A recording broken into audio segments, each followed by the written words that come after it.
one of our damper mornings. It's probably getting close to 9 o'clock and still no break in the mist. Yesterday we were up on this ridge and we thought we had to come down here. There was a more gentle slope coming down over there and across this little bridge. It's been a hard few days. We're just saying to Michelle that, not a few days, the last week we haven't even had to consider whether there would be sun in the morning. We just assume there won't be. And the solar panel, well, I put it on there today, but to be honest, it hasn't drawn any electricity for over a week. Gathered.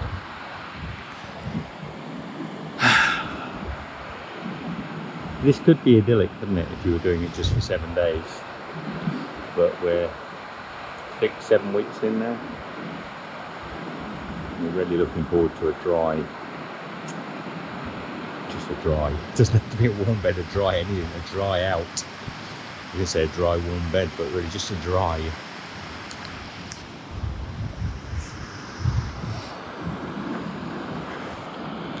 At night now, when we arrive, we're not exhausted because we're not tired from walking. The days aren't long enough to tire us out from walking. Oh, the boots, by the way. I'm really not impressed at the moment. I almost put my sandals on again today, but we might get some big puddles. They get damp during the night, get really damp, and the socks get damp, and your feet end up like sort of babies' backsides. Not impressed with them, really. Impressed that I can walk through puddles, but then a Wellington boot would have done that. I don't know. And can you trust that you won't blow away? And off we go. Oh, the sound of that waterfall going off in the distance. That was noisy last night. It was. Wow, it doesn't realise until you walk away just how loud it was. Like an engine. And yeah, everything's damp. Jumper's damp, trousers damp, socks, feet, everything's damp. And it's not because we've been rained on, it's just the air is so damp, isn't it? Yeah. The air is so damp. Look, I mean, this is not fog. Well, it is fog, but it's just a cloud that's laying down on top of us, and everything feels damp.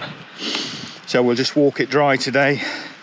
As the body heat transfers through the clothing, it tends to dry it out. As we always say, or as I always say, we ain't made of paper, but we're not made of paper. You never do know, and I almost don't like to hope, but I said to Michelle, I think we're on farm roads from this point to our next destination.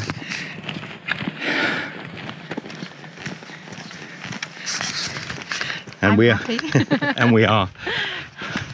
That's why I didn't put the waterproof trousers on this morning, because I thought we'd be out of that bog pretty early. And if we're lucky today, if we're lucky, and this mist doesn't turn to pissle or drizzle, then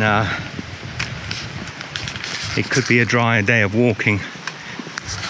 Hallelujah. What can you see? Have a little bridge that goes across there. There's a little bridge and our road going off into the distance.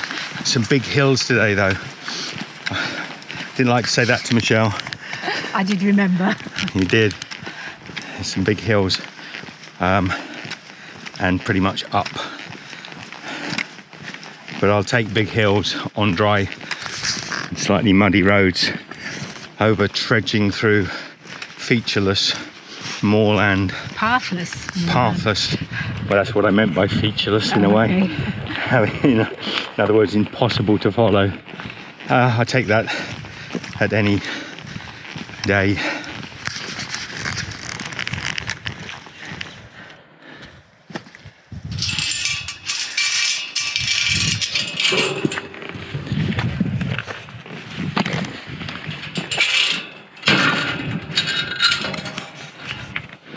Bowes Moor. Bow wow wow's more not suitable for dogs. I thought that was a bit of a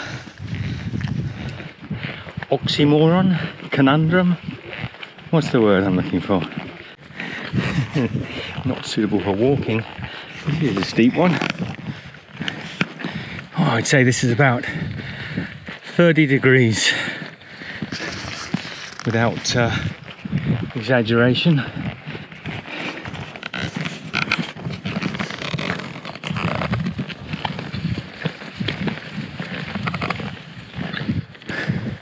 Oh, you.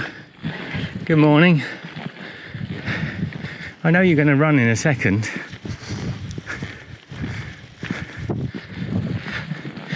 And as soon as you run, all the other ewes run. This is why it's not suitable for dogs though.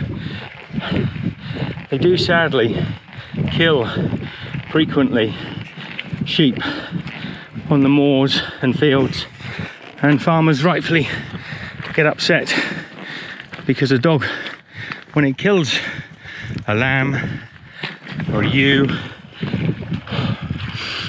doesn't do it for food, again just does it to kill it and leave it, and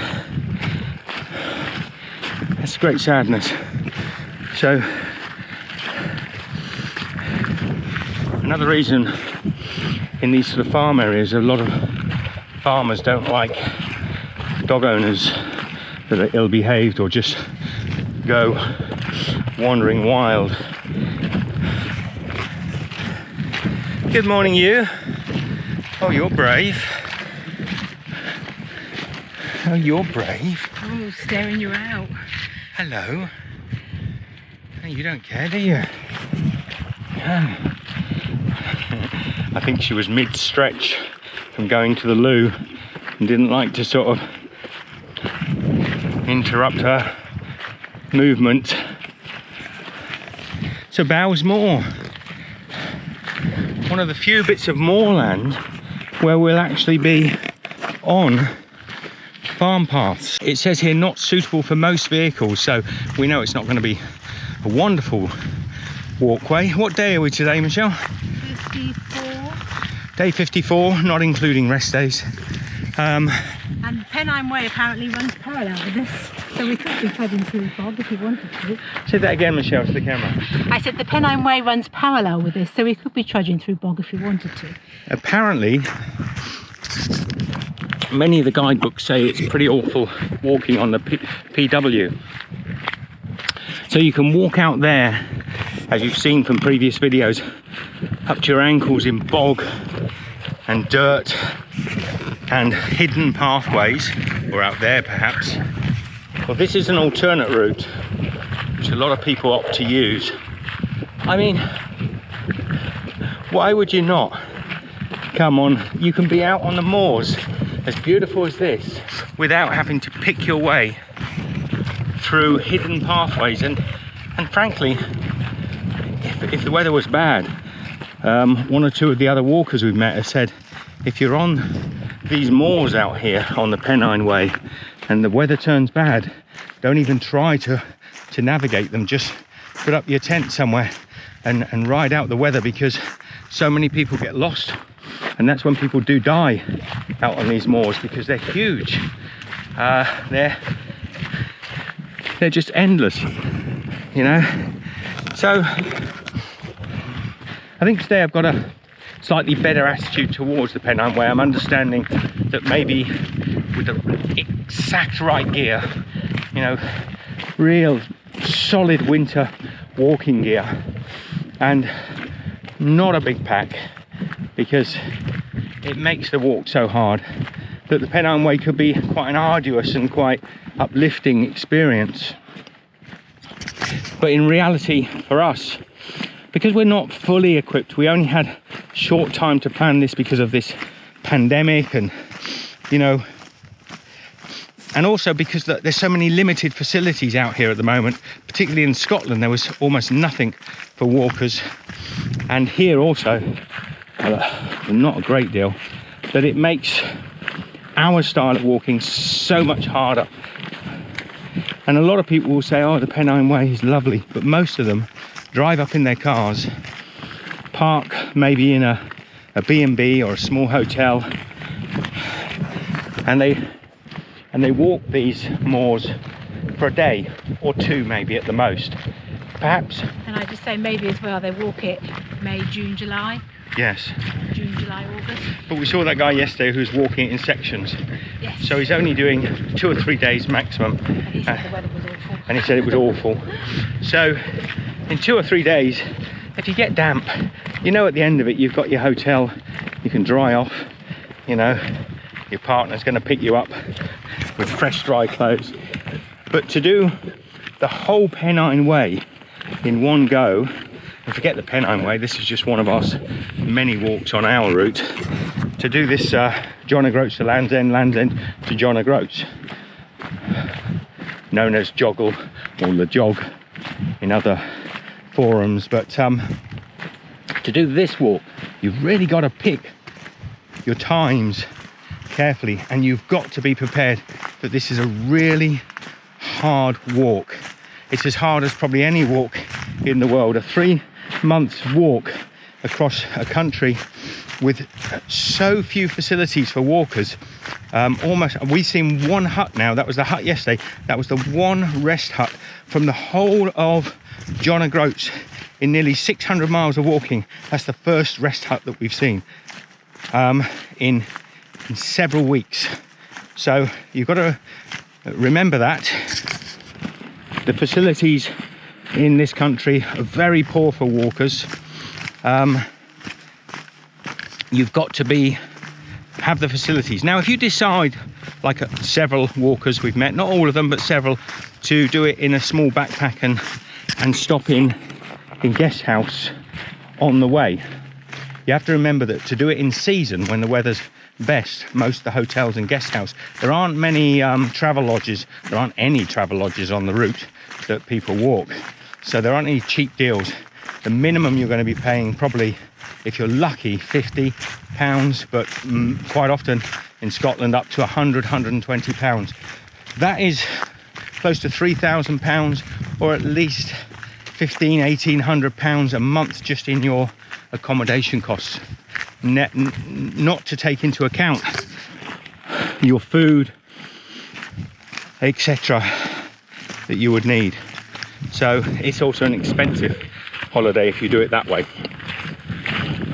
Anyway, we've got 30 kilometers, 15 to 20 miles to walk today. We didn't get that much done yesterday, only about 20 kilometers, because the going was so tough. But we want to up that today. But we have got better going underfoot. It's slightly better weather. I'm hopeful the sun's going to break through the clouds, dry some things off. But also, we have to remember we are climbing up to the highest pub in Britain, so we've got some pretty high climbing to do too. It's lovely to walk in the morning with the sheep all looking at you as if to say, what are you doing here? Ahead of us there's a bridge going over to what looks like a sheepfold. Yeah. It may be, if I bother to look on the OS maps, it may be some ancient building, but it looks too modern to me to be particularly ancient. So I think it's just a farmer's sheepfold. And I ain't going down. I ain't going down this. Yeah, me neither. She agrees. I'm not going down this embankment just to go and look at a pile of rocks. No, because then you've got to come back up again. Absolutely. Oh, you, get off our path. And you, and you, and you. Go on, off you go. I know you're going to run. See, I talk to him, firm but kind. They listen to you. You look like a Vondian. You've got that nice little square face.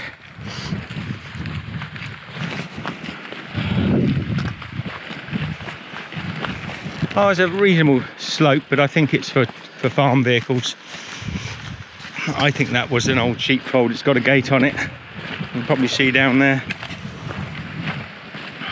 We saw a lot of those peculiarities as we walked through Scotland, up near Jedburgh and places. There were a lot of old stone sheepfolds, which I thought were Roman buildings, but they turned out just to be, you know, still magnificent, but fairly simple pens to round the sheep up into. And we were on the Roman road, weren't we? That's why. We're on Deer Street, the Roman road, yeah, so we thought they were Roman, but when I picked them out with the OS maps, it said they were just sheepfolds. Anyway, I'm going to turn this off now. It's been a long gabble this morning. We've got a long walk to do. Yeah, I don't know if you'll be able to see these black sort of squares in the embankment across there. They're definitely shooting hides. Somebody will come across that moorland beating with sticks, and as the grouse or the pheasant, probably grouse, take off from the moors and fly over, somebody will pop up and shoot them. So you can tell they're numbered. There's a little white sign, you won't be able to see it from here. They're numbered, but there are some coming ahead of us. Again, I have mixed feelings because I would quite happily join a shoot and maybe get 4 or 5 maximum grouse for eating for the table. But I think the type of people that do these shoots don't do it for that. Probably don't even eat the grouse. A lot of them. Some will come on, I shoot, but a lot of them just do it because they like shooting animals. I think they're a little bit twisted. What are your thoughts? Controversial or not, I'm happy to hear them. So here they are. There are 10 more traditional shooting bays here. Private road, no entry. Dogs to be kept on a lead. So 10 hides, at least 10 gentlemen with shotguns, 10 Range Rovers parked out here somewhere, 10 seats in the House of Lords with barely a shine on the leather. Yeah. You know my thoughts, what are yours? I know we've got some high hills to climb, but they're quite nice, gentle and gradual climbs today.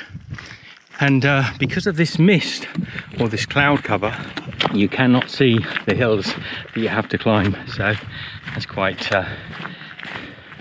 reassuring. You see on the gate back there, it said, keep your dogs on a lead, ground nesting birds. It's interesting, isn't it?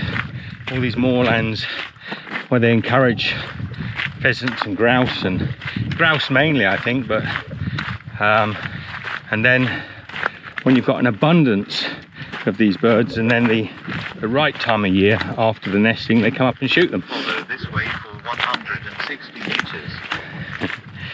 I've got a feeling this may be our tan hill ahead of us. It's shrouded in cloud. I hope it is, because it's the highest point and that's the last of the climb. And then it's downhill. There is famously a pub at the top of this hill, or near the top of this hill. That's the highest pub in England, Michelle, or Britain? Might be Britain. And it was here because of a mining industry. Is that correct? I think so, yeah. Did it say, did you read what mining? No, I can't remember. So there was mining up here at one time. It was a mining town, and it still acts as a pub. I think bikes and tourists come up here and use it. So I don't know if there's a village or just a pub. We'll see, we'll find out together. Oh, it's proper bleak up here. We've come off the mud road to a road called Long Causeway. Now on the OS maps, the previous road was dotted, which I think was an unmade road. This one is 2 black lines, so I think it's a maintained road. And indeed, there's a truck coming down it now. But yeah, it's bleak, very bleak, and we'll have to be a little cautious.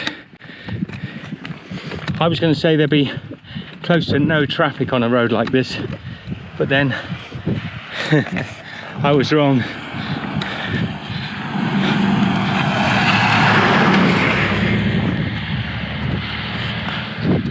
Probably in the weekdays, sorry, no, the weekends, should I say, this is popular with motorbikes and cyclists coming up to the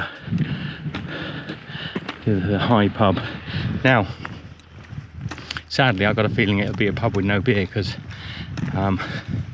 it's not going to be open in the morning, I would suspect. Yes, it is as far as it looks. Oh, it does seem a long walk today. We're really just up in the clouds. If you look up above us, there's a tiny patch of blue sky, and we're in this sort of cumulus nimbus, is it? This cloud just hugging the top of this mountain, which I wish would clear and maybe decide if we've got, would you believe it? Oh, this is the brow. We've been walking for an hour and a half uphill at least, but let's have a look at it. This is the top, and there is the pub. So here it is, the highest pub in the British Isles. So, built by Baines in 1990. That's not very old. I like this little toilet sign here. Toilets this way.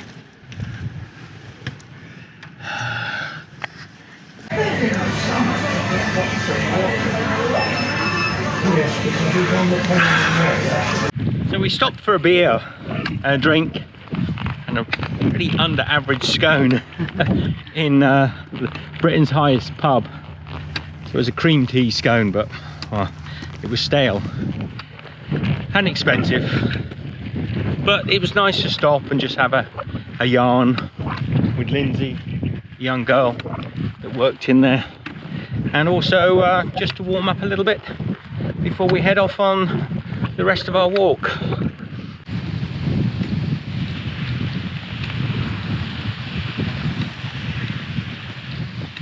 Just had a phone call when we had a little bit of internet up there from my daughter. She said, oh, the Instagram stories are a bit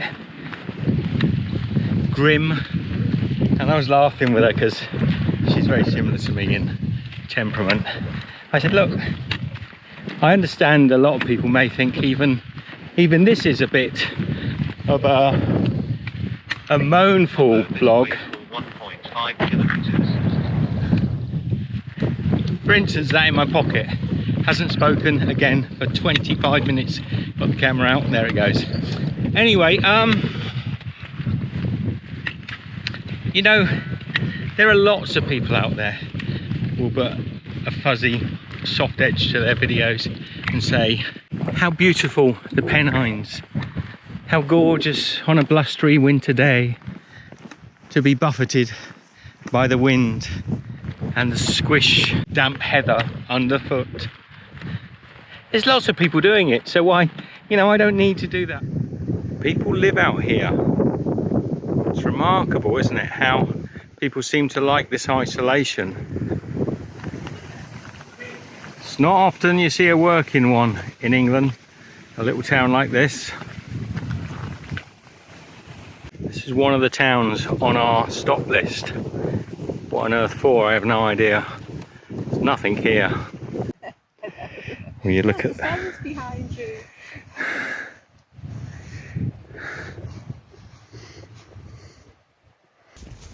Hi everyone, I just had a call from my daughter saying the Instagram stories were too grim, complaining.